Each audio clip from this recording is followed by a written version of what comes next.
श्री राम जय राम।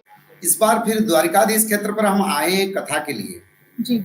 और यहीं पर भागवत कथा के साथ भविष्य मालिका भी प्रचार होता है। और ऐसे समय पर ध्वजा फटना और ध्वजा गिरना और ध्वजा की दंडा टूट जाना, ये जगन्नाथ क्षेत्र के संकेत को मिला के द्वारिकाधीश भी संकेत यही देते हैं। भविष्य मालिका सच्चाई है और धर्म संस्थापना का समय करीब है, मानव लोग सुधर जाए। जी। मुझे याद है कि 13 जुलाई 2021 को जब बिजली गिरी थी, उस वक्त द्वारकाधीश मंदिर के शिखर ध्वज बहुत ही बुरी तरीके से क्षतिग्रस्त हुआ था। और अब 2 साल बाद जाकर एक बार फिर ये घटना हुई है और जुलाई महीने में हुई है, बीते दिन 29 तारीख को। और मैं आपसे जानना चाहती हूँ कि सबसे पहले ये तो मैं जानूंगी कि भविष्य मालिका पुराण में जो आपका एक लंबा समय का एक अध्ययन और शोध रहा है, उसके लिहाज से धर्म ध्वजा का तीर्थों के शिखर से गिरना क्या संकेत देता है। लेकिन उससे पहले द्वारकाधीश मंदिर पे जो 52 गज का तो धर्म ध्वजा हर पहर लगाया जाता है, उसके महत्व के बारे में भी समझना चाहूंगी।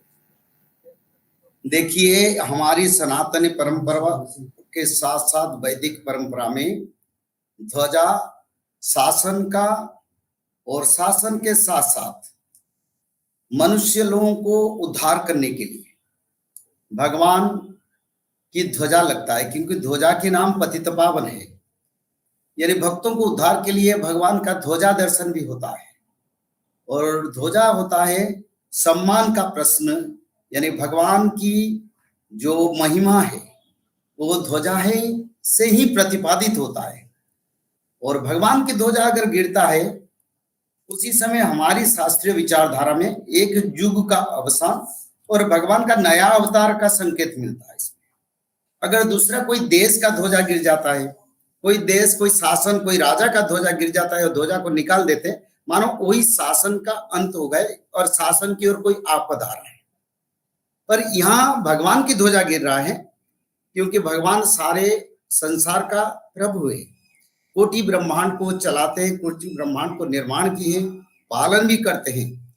और जब युग परिवर्तन होता है तो भगवान की ध्वजा से ऐसे संकेत आता है।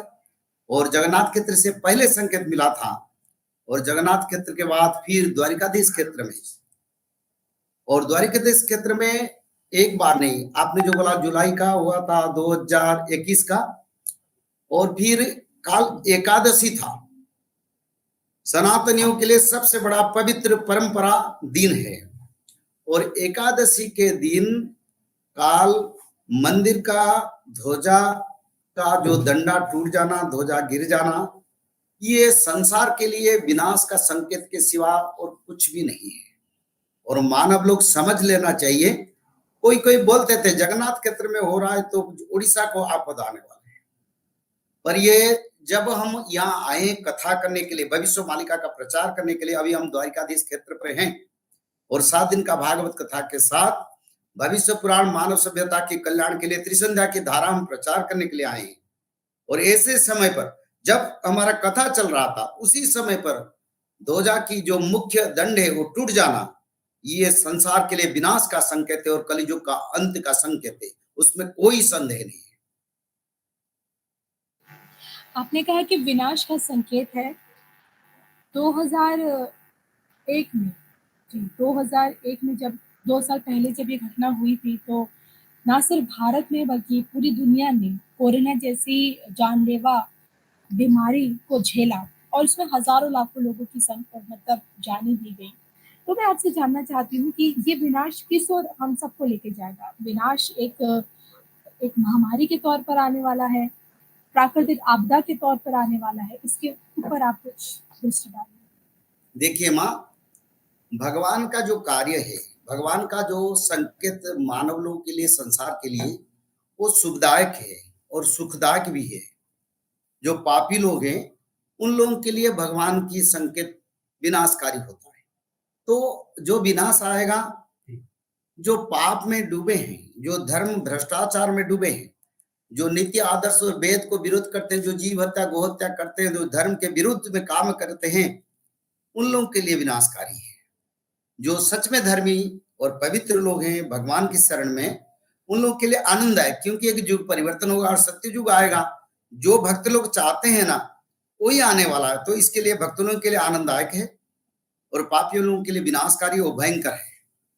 तो कोई इसमें सोचने की, यानी भक्त लोगों को कोई सोचने की, विचार करने की नहीं है, पर भविष्य मालिका को अनुसरण करना चाहिए, क्योंकि भविष्य मालिका जब यहाँ प्रचार हो रहा है, हम यहाँ हैं, और भी कई संकेत मिलेगा, आप भी इंतजार कीजिए, और भी 4 दिन है ना, उसी दिन के अंदर प्रभु और भी संकेत कुछ देने वाले हैं। तो ऐसे संकेत में मानव समाज सभ्यता को भविष्य मालिका को अनुसरण करना चाहिए और समय के साथ युग परिवर्तन को मानना चाहिए। भारतीय परंपरा, साधु संत, सभी परंपरा को इसको विचार करना चाहिए, और विचार ऐसा होना चाहिए जैसे भगवान और भक्तों का मिलन और पवित्र जो वार्ता भगवान की, जो संकेत इस संसार को सही तत्व मानव सभ्यता को उपलब्धि करने के लिए, सारा साधु संत समाज के लिए ये सबसे बड़ा तत्व है, उसको विचार भी करना चाहिए, प्रचार भी करना चाहिए। मैं आपसे ये भी जानना चाहती हूँ कि हम लोग अमूमन जो धर्म को मानते हैं, अमूमन अपने घर के ऊपर धर्म ध्वजा फहराते हैं, तो इसको फहराने का, इसे लगाने का कहीं कोई विधान है जो आप बताना चाहें? देखिए, अब धर्म ध्वजा को लगाने के लिए कोई विधान या नियम, देखो माँ, पहले तो धर्म ध्वजा कोई अगर घर में लगाए तो उनको वो घर मंदिर जैसा पवित्र होने से प्रभु का ध्वजा लग पाएगा, पहला बात। दूसरा, ध्वजा को लगाने के लिए सब नियम, जैसे हर मंदिर का अलग अलग है। जैसे जगन्नाथ मंदिर का रोज ध्वजा बदला जाता है, यहाँ 6 बार बदला जाता है द्वारकाधीश क्षेत्र में। तो ऐसे ध्वजा का हर मंदिर में अलग अलग नियम है। जो सच्चे पवित्र और पवित्र सनातन धर्म और पवित्र धारा में स्वच्छ पवित्र होके जो मानव जिस घर में रहते, जिस मंदिर में प्रभु का निवास है, उस मंदिर में ध्वजा लगता है। और ध्वजा सबसे बड़ा है सनातनी ध्वजा, और उससे नीचे कई ध्वजा आज कलयुग युग में लोग बनाए हैं। पर सनातनी ध्वजा, जैसे कि द्वारिकाधीश के मंदिर के ऊपर पंचरंगी ध्वजा लगता है, वो सनातनी ध्वजा है।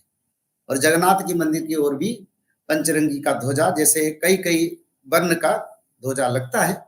तो इसी हिसाब से ध्वजा एक पवित्र संकेत है मानव के लिए, भक्तों का उद्धार का संकेत, और भगवान की भक्तों को उद्धार का ये ध्वजा धारण करते हैं।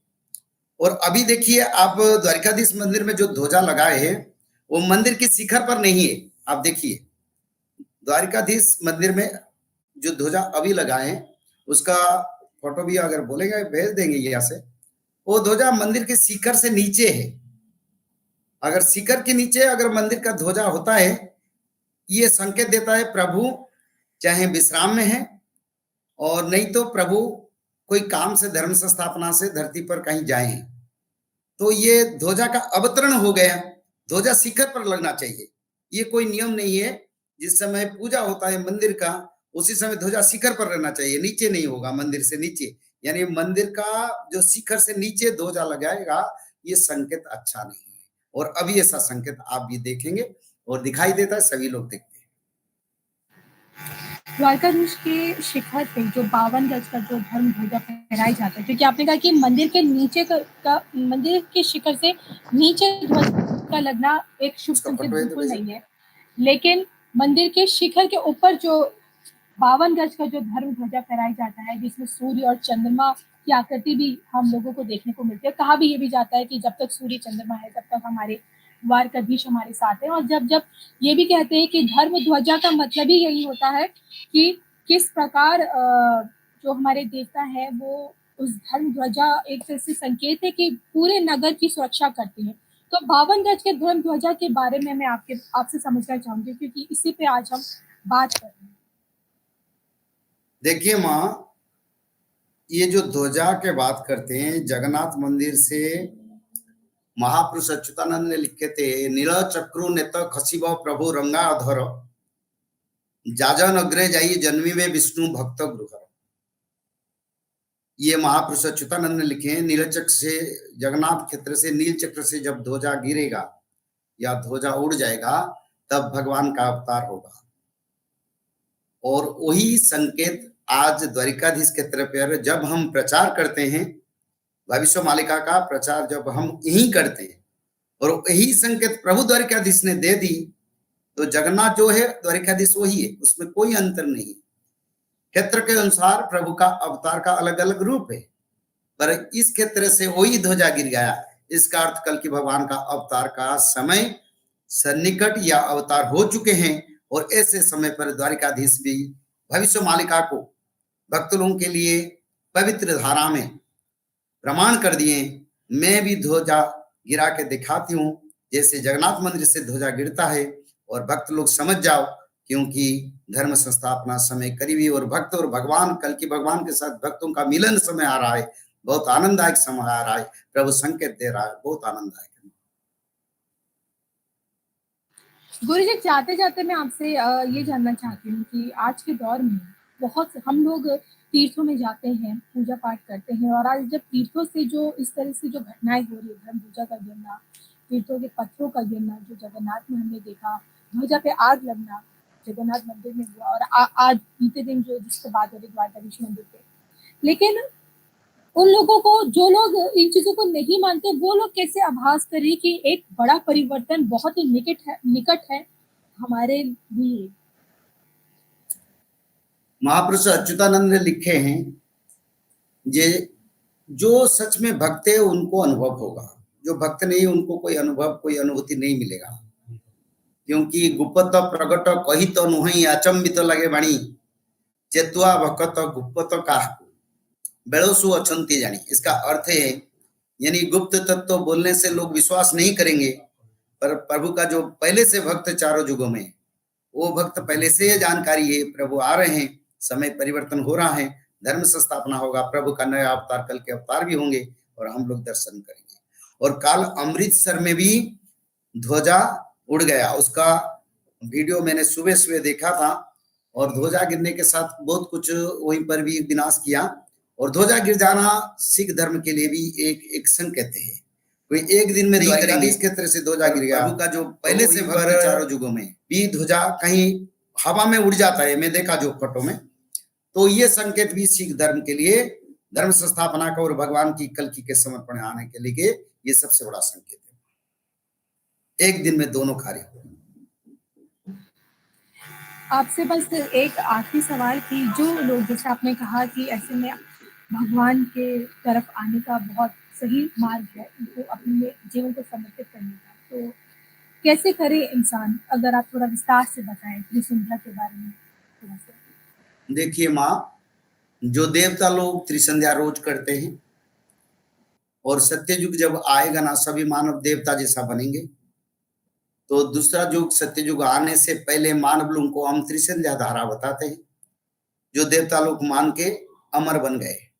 ऐसे मानव लोगों का आयु और रोग बीमारी प्रतिरोधक शक्ति बढ़ाने के लिए, और मानव लोगों का सारे आपद पंचभूत से शुरू करके मनुष्यकृत आपद, जैसे युद्ध, जैसे कई कई आपद है, उस आपद से रक्षा करने के लिए देवताओं की पवित्र धारा, भगवान महाविष्णु के आदि सनातन धर्म का पहला पवित्र धारा, जो सनातन धर्म का मूल तत्व है, वो जो त्रिसंध्या की धारा, त्रिसंध्या धारा में हम भक्तों को बताते हैं 16 नाम भगवान के, महाविष्णु के, और 10 अवतार की 24 अवतार में मुख्य 10 अवतार जो धर्म संस्थापना के लिए प्रभु का अवतार हुए थे, वही 10 अवतार के स्वरूप।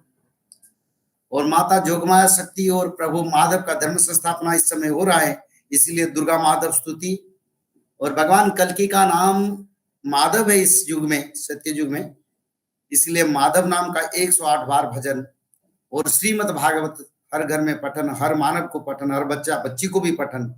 इसमें सारे आपद से मानव लोग रक्षा होके सत्ययुग की ओर जाएंगे और सत्ययुग के मानव बनेंगे, भगवान कल्कि का भी दर्शन करेंगे, इसमें संदेह नहीं कुछ।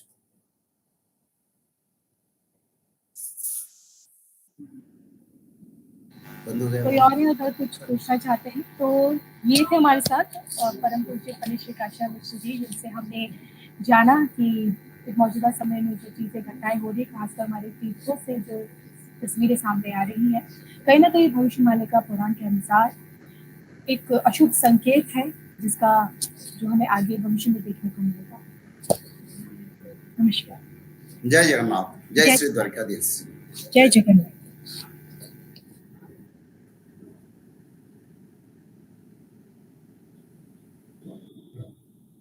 श्री राम जय